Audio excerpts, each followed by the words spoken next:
नमस्कार दोस्तों, फिर से स्वागत है आपका कहानी चौपाल में। आज की लोक कथा का नाम है 100 बोरे जौ। किसी गांव में एक साहूकार रहता था। वो अपनी चालाकी और हाजिर जवाबी के लिए दूर दूर तक मशहूर था। कोई उनके सामने टिकता न था। चैन से जिंदगी चल रही थी, मगर जब से उसका बेटा बड़ा हुआ था उसके लिए चिंता का विषय बना हुआ था। कारण यह था कि वो बहुत भोला था। होशियारी उसे छूकर भी नहीं गई थी। साहूकार ने सोचा, मेरा बेटा बहुत सीधा सादा है, मेरे बाद इसका काम कैसे चलेगा। एक दिन साहूकार ने अपने बेटे को 100 भेड़ें देते हुए कहा, तुम इन्हें लेकर शहर जाओ, मगर इन्हें मारना या बेचना नहीं। इन्हें वापस लाना 100 जौ के बोरों के साथ, वरना मैं तुम्हें घर में नहीं घुसने दूंगा। इसके बाद उसने बेटे को शहर की तरफ रवाना किया। साहूकार का बेटा शहर पहुंच गया, मगर इतने बोरे जौ खरीदने के लिए उसके पास रुपए ही कहाँ थे। वो इस समस्या पर सोचने विचारने के लिए सड़क किनारे बैठ गया, मगर कोई हल उसकी समझ में ही नहीं आ रहा था। वो बहुत दुखी था। तभी एक लड़की उसके सामने आ खड़ी हुई। क्या बात है, तुम इतने दुखी क्यों हो? साहूकार के बेटे ने अपना हाल कह सुनाया। इसमें इतना दुखी होने की कोई बात नहीं, मैं इसका हल निकाल देती हूँ। इतना कहकर लड़की ने भेड़ों के बाल उतारे और उन्हें बाजार में बेच दिया। जो रुपए मिले उनसे जौ के 100 बोरे खरीदकर उसे घर वापस भेज दिया। साहूकार के बेटे को लगा कि उसके पिता बहुत खुश होंगे, मगर उसकी आपबीती पर उन्होंने ध्यान नहीं दिया। वे उठकर कमरे से बाहर चले गए। दूसरे दिन उन्होंने अपने बेटे को बुलाकर कहा, पिछली बार भेड़ों के बाल उतारकर बेचना मुझे जरा भी पसंद नहीं आया।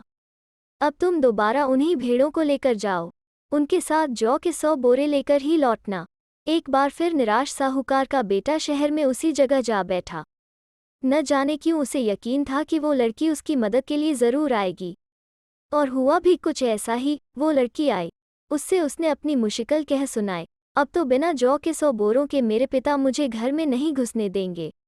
लड़की सोचकर बोली, एक तरीका है। उसने भेड़ों के सींग काट लिए, उन्हें बेचकर जो रुपए मिले उनसे 100 बोरे जौ खरीदे। बोरे साहूकार के बेटे को सौंपकर लड़की ने उसे घर भेज दिया। भेड़े और जौ के बोरे पिता के हवाले करते हुए साहूकार का बेटा खुश था। उसने विजयी भाव से सारी कहानी कह सुनाई। सुनकर साहूकार बोला, उस लड़की से कहो कि हमें 9 हाथ लंबी राख की रस्सी बनाकर दे। उनके बेटे ने लड़की के पास जाकर पिता का संदेश दोहरा दिया। लड़की ने एक शर्त रखी, मैं रस्सी बना तो दूंगी, मगर तुम्हारे पिता को वो गले में पहननी होगी। साहूकार ने सोचा ऐसी रस्सी बनाना ही असंभव है, इसलिए लड़की की शर्त मंजूर कर ली। अगले दिन लड़की ने 9 हाथ लंबी रस्सी ली, उसे पत्थर के सिल पर रखा और जला दिया। रस्सी जल गई, मगर रस्सी के आकार की राख बच गई। इसे वो सिल समेत साहूकार के पास ले गई और उसे पहनने के लिए कहा। साहूकार रस्सी देखकर चकित रह गए। वे जानते थे कि राख की रस्सी को गले में पहनना तो दूर, उठाना भी मुश्किल है। हाथ लगाते ही वो टूट जाएगी। लड़की की समझदारी के सामने उनकी अपनी चालाकी धरी रह गई। बिना वक्त गंवाए साहूकार ने अपने बेटे की शादी का प्रस्ताव लड़की के सामने रख दिया। धूमधाम से उन दोनों की शादी हो गई। अब साहूकार को तसल्ली थी कि इतनी समझदार बहू के कारण उसके बेटे पर कोई परेशानी नहीं आ सकती। तो दोस्तों, कैसी लगी आज की कहानी? अगर अच्छी लगे तो शेयर, लाइक और चैनल को सब्सक्राइब जरूर करें। फिर मिलते हैं एक नई कहानी के साथ।